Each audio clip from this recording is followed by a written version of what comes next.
Hi everyone, and welcome back for video 3 in the Learn to Sew series. Today we're going to work on sewing a simple seam. So if you missed the first 2 videos in this series, I will link the playlist for you down in the description box below, as well as place cards throughout this video so you can watch those. In the first video, we talked all about how to thread your sewing machine, which included winding a bobbin and inserting your bobbin, pulling up your thread so you can actually start sewing. In last week's video, we went over all the sewing essentials that you need as a total beginner. So we talked about pins and irons and scissors versus rotary cutters and really all the things you need to get started. And so today we're going to work on sewing a simple seam. Now that is a basic skill, but once you learn how to sew a simple seam, it should give you the confidence to get started on some of those sewing projects that you've been wanting to work on. So let's go ahead, grab your machine, grab some thread, a couple scraps of fabric, and let's get sewing. So it's finally time to start sewing. So you should have your sewing machine out and it should be fully threaded with your bobbin inserted and ready to sew. You also need a couple scraps of fabric, and I'm recommending a lighter weight fabric like a cotton or a linen fabric to start off with. And the reason I say scraps over larger pieces of fabric or a pattern is if you're starting off with a brand new machine, you've never sewn before, and your machine is brand new to you, it's always better to get to know where the buttons and things are on your machine and how they work, how it feels to sew certain things before you start off with a huge piece of fabric. So working with some scraps is a great place to start. Once you figure out how your machine sews, how everything feels when you're sewing, it's better to move up to something larger at that point. So grab your 2 scraps of fabric, and let's talk about one of the first things that you may see on either a sewing pattern or hear somebody talk about in a tutorial if they're showing you how to sew something. And that would be to read and or hear somebody say that your fabrics need to be right sides together. So maybe you've heard that term, maybe you've read that on a pattern where it would just say, place your fabrics RST. Well, simply put, if you have 2 pieces of fabric that are printed like these ones here, RST, right sides together, just means taking the pretty sides of your fabric and putting those together. So that's all that means if you read that abbreviation. If you see it on a pattern, usually it doesn't have it written out longhand. It will say place your fabrics RST in bold capital letters. So once your fabrics are placed like that, you'll also want to make sure that your seams are lined up on all 4 sides. So sometimes if you're sewing, say, the front of a dress and a back of a dress, the pattern pieces aren't going to line up evenly on all the sides at one time. But you will always want to be sure that when you're sewing the seams together, whatever side you're working on, those seams should always have a nice, clean edge. You shouldn't be able to see one fabric sticking out farther than the other. They should line up nicely. So if you have problems keeping your fabrics together, you can use a couple of your sewing pins and place those in your fabrics to hold your fabrics together.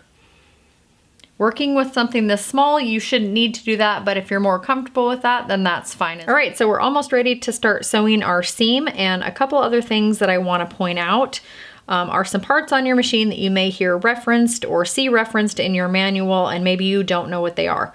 So this right here is your machine's presser foot. This foot raises up and down by use of the lever either on the back of your machine or sometimes on the side of your machine here. There will be a lever that you can pull up and down that will raise and lower your presser foot. Like that. These lines or markings on the side of your presser foot on both sides are seam allowance lines.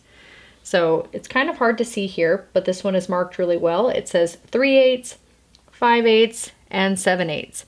So if you needed to sew a 5/8 inch seam, you would take your fabric, lift your presser foot up, line up your fabric with the 5/8 inch seam line, and then gently lower your presser foot.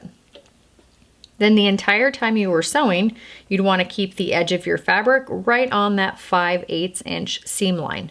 Now seams are going to be different depending on what it is you're sewing, so that is something you will want to check if you're sewing a garment or an apron or a pillow or something like that, is always check what your pattern is suggesting for a seam allowance for that pattern. Now, like I mentioned in last week's video, these little magnetic seam guides work really well because you could take this, stick it right onto that 5/8 inch seam line, And while you're sewing, your fabric will glide right along here, helping you keep that seam nice and even on your whole project.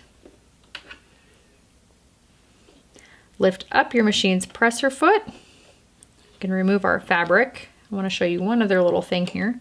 If I removed the foot on my machine, you can see these little jagged pieces of metal here, and these are your machine's feed dogs.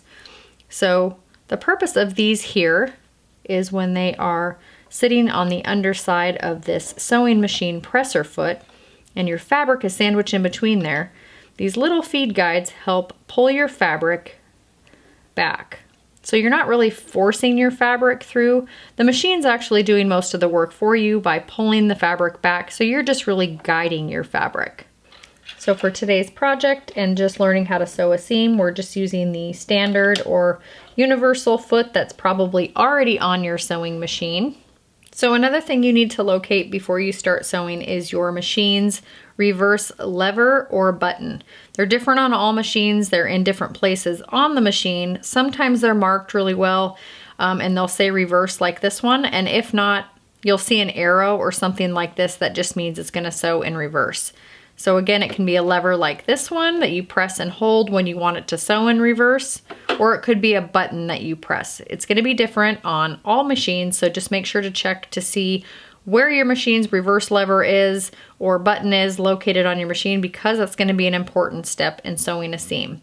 You'll usually sew 2 or 3 stitches before you either stop and press the lever or hold the button in to sew in reverse. 2 or 3 stitches, and this is just going to lock that stitch into place and make sure that when you are kind of tugging on those fabrics that they're not going to come apart. So knowing where your machine's reverse is really important. All right, so for the purpose of this video today, we're going to use a 5/8 inch seam. So I'm going to be using my magnetic seam guide here. I'm going to place that right on that 5/8 inch seam. Make sure it's nice and straight, like that. My machine is threaded. My presser foot is lifted up into the up position here. Now I'm going to grab my fabric. So I'm actually going to be using a couple scraps of darker fabric, so when I sew with white thread, you guys can see it. But you're going to start by taking your fabric and sliding it right up against that 5/8 inch seam. Once the fabric is right under where your needle is here, you're going to grab your presser foot and gently lower it down. So let's sew 2 or 3 stitches, then you're going to press or hold your reverse lever down, go backwards 2 or 3 stitches before you start sewing forward again. So here we go. 1, 2, 3. Now let's press that reverse lever on our sewing machine while we sew backwards. 1, 2, 3, there we go. Release that reverse lever, and now we can continue sewing forward. Again, make sure this edge here stays on your 5/8 inch seam line, because that's what seam we're using for this today, or make sure it stays right up next to this magnetic seam guide. If you come to a sewing pin, you want to pull the pin out before it gets to the seam guide here. I try not to sew over my sewing pins. I don't usually break my sewing needle, but I have done that once or twice, and it's not really fun to have to stop in the middle of a project to change a needle. So if you pinned your fabrics together, pull that pin out and continue sewing.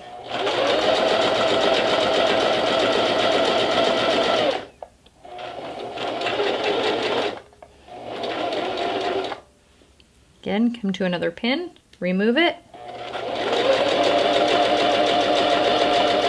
So this is a little tip. When you get close to the edge of your fabric here, if you stop with this needle in the down position, meaning into your fabric here, it's really easy to reach around, lift up your presser foot, and rotate your fabric. Just like that. And see how I went a little bit? It's a little shy of 5/8 inch.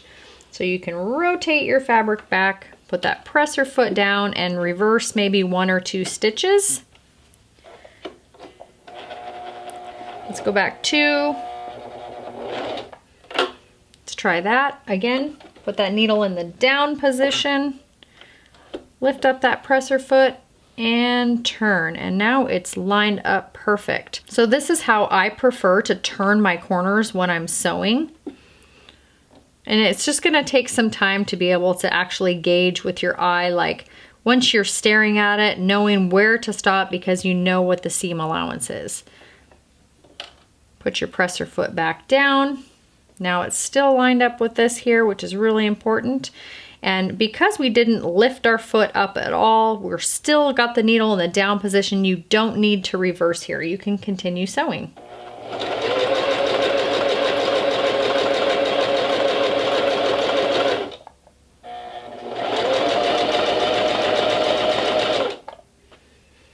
Again, put that needle down, lift up your presser foot, turn, remove that pin because it's a little bit in the way there. And it looks like, again, I'm a little short. So we're gonna rotate that back.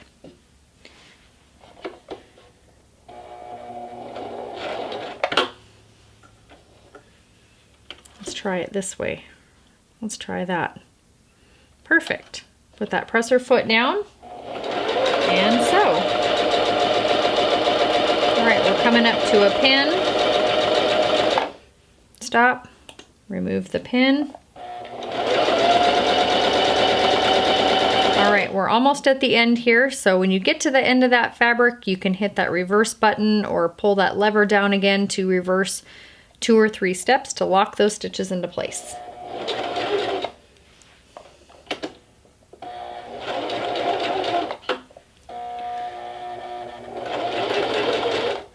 There we go. So lift up your presser foot and you can snip your threads. Now we've just sewn a seam on 3 sides of our fabric at 5/8 of an inch. And we can turn this right sides facing out and I'll show you how it looks. So here is our 3 seams that we just finished sewing.